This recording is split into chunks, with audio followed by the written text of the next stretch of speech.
Все врет февраль, вещая живо, что зимний сон, как снег, не вечен, и, смыв туман с проспектов лживо, пророчит день, а выйдет вечер. Снимает грим и тушит свечи, и новогоднюю усталость он обещанием только лечит, что будет март, такая малость. Все врет февраль, сметая тучи с дырявых крыш метлой метелью, но этим небом правит случай, да лжец февраль, ему не верю. Сквозняк сердито хлопнет дверью, не торопясь примерит шторы, и над разобранной постелью вздохнет февраль, и стихнут споры. Он вновь соврет звонком нарочным, скуля гудками дом разбудит.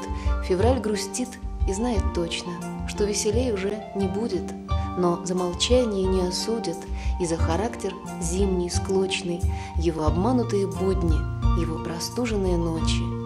Мы помолчим о самом нужном, но не о стуже, как напасти, и не о том, как ветер кружит всю нашу жизнь, все наши страсти.